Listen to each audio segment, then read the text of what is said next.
Before we launch into classic Druid cards part 2, finding Hearthstone cards in Blizzard's other games, I have a couple of things to say. After this episode, each class will be done in one video, as people wanted them longer. And I'd like to address an oversight from last episode. Savage Roar can also be found in Warcraft 3 as the Druid of the Claw ability Roar. I didn't include this as it didn't have Savage in the title, but the comment from Kyo was right on the money. Warcraft 3 absolutely deserves love, especially since this is likely the origin of this card, since Roar also raised your unit's attack power. Anyway, on with new cards. Bite, like Claw from the previous episode, is a move hunter pets use in World of Warcraft. Several species able to use it. Druids too have a biting move, but it's called Ferocious Bite, and is more powerful depending on how many combo points the Druid has been able to build. No doubt the card is based on this attack, as it attacks for more than Claw. Rehgar in Heroes of the Storm is able to transform into a wolf to travel faster. Before turning back to Orc form, he can bite his enemy for bonus attack damage. This is just a basic attack buffed, so I'm reaching a little here. The move itself doesn't have a name.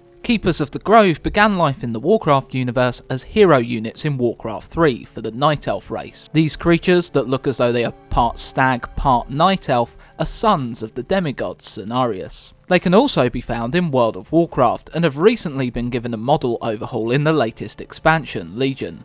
Here's the old model for comparison. Soul of the Forest is a druid talent in WoW, added in the Mists of Pandaria expansion.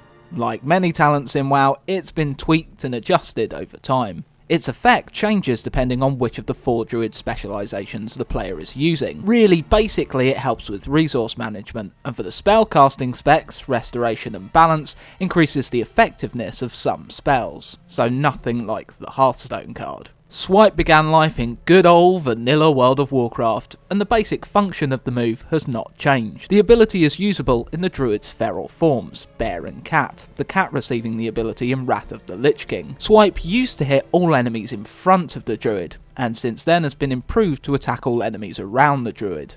So it's an AoE, like in Hearthstone. The Druid of the Claw was a unit first seen in Warcraft 3.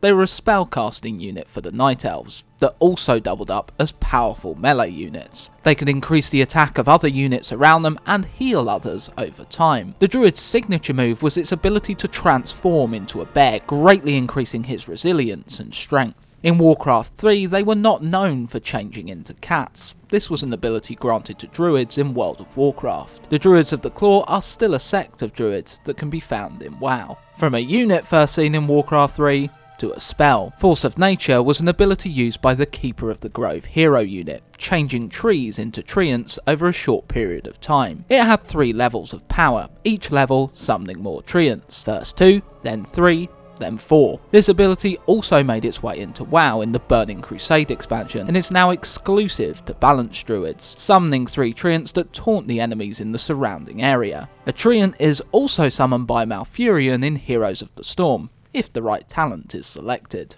Nourish was a healing spell in World of Warcraft, healing allies for more if they had one of the Druid's heal over time effects placed on them. The spell was removed in the Warlords of Draenor expansion, and has been re-added in Legion as an honour talent. Talents only available to classes in PvP content. Starfall was not first used by Druids. In Warcraft 3 it was the heroic ability of the Night Elves Priestess of the Moon hero. The Priestess would stand still and channel the ability, which caused high amounts of AoE damage to all enemy units in range. Druids adopted the ability in WoW, starting similarly to the Warcraft 3 ability, but after years and years of Blizzard trying to balance an ability that could hit everything in an area, the move was altered slightly. Now it's cast in a target area. In Heroes of the Storm, the Priestess of the Moon Tyrande wields Starfall as one of her heroic abilities, causing great damage to a target area. Starfire can also be found in WoW, a slow casting druid spell that packs quite a punch upon casting, a move key to a druid spell rotation in WoW added to the game in the Burning Crusade. Ancient of Lore was a structure for the Night Elf race in Warcraft 3.